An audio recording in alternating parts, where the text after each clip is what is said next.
Hi there, it's Malcolm and Wayne and I today are going to talk about remortgages for home improvements. These are one of the typical reasons that people come to us to raise extra money against the value of their home.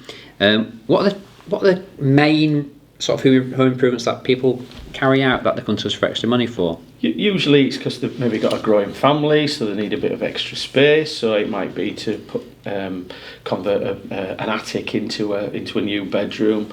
It might be to build an extension onto the back, or put if you've already got an extension, maybe make it a 2-story rather than a 1-story extension. Things like conservatories as well. Maybe want to just add that extra footprint to your property. House your hot tub in or something like that sort of thing. But basically something that will allow you to expand your family almost. And then we've got, I suppose, in recent years, things like gyms and home offices, and then people spending kind of more time in the kitchen, so making modifications to the kitchens and making that more into a living space as well. Exactly, yeah. Kitchen diners, and with the islands in the middle, all the trendy things. Yeah. And then so remortgaging to raise these funds is usually quite a good way of doing it. But what if the customer is sort of tied in on some sort of fixed rate with their current lender? Are there any other options available to them? Obviously, you can apply to your existing lender for what's known as a further advance, and basically all that would end up then is you have 2 accounts under your same mortgage. Mm-hmm. So you'll have your original mortgage borrowing and then the extra borrowing with that lender at whatever rates they're going to let you have that money on. A sub account. The problem with that sometimes is that your fixed rates almost by definition will end at different times. Yeah. So you might end up with part of your mortgage drifting onto a standard rate of interest until a later date when you can pull the 2 deals back together by way of possibly a remortgage sort of down the line. Mm. If the home improvements planned are more substantial, is it likely that the lender will ask for estimates? Probably, and certainly they'll certainly want to see that you've taken the appropriate steps. So, for example, if you're building a big extension, it may well be that you're going to need planning permission. It may well be that you need building regulations control, that sort of thing. There is a much more of a chance that they would need to do that.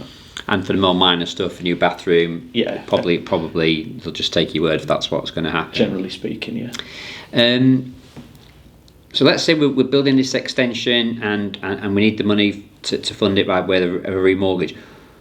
And we've got a current mortgage with one lender. Where does all the money go? So we've got this new mortgage waiting for us here, but we've got a mortgage to discharge, and then we've got a contractor waiting for some money. How does the cash go around?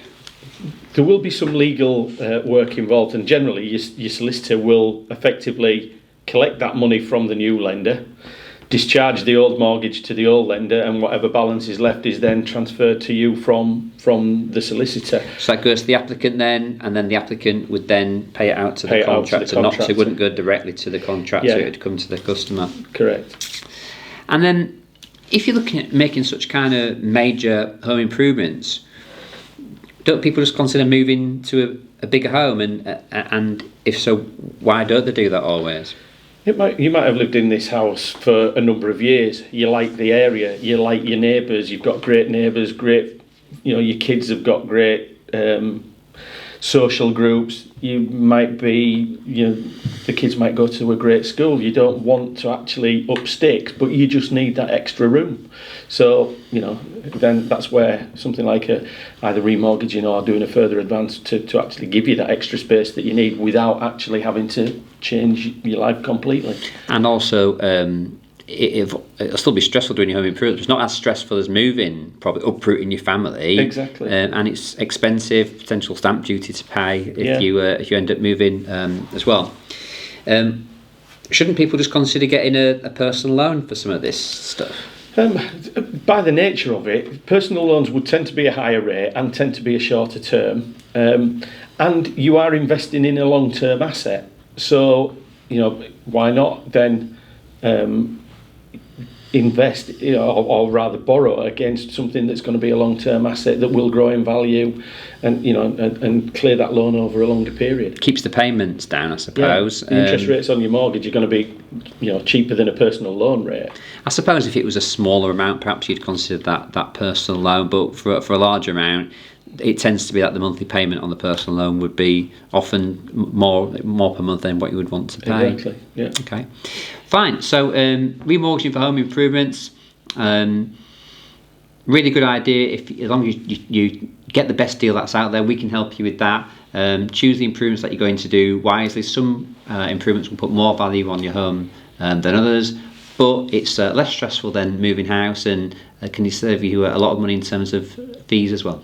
Thanks for watching. If you're in the market for mortgage advice, please drop me an email, malcolm@ukmoneyman.com, or give us a call, and please subscribe to our channel.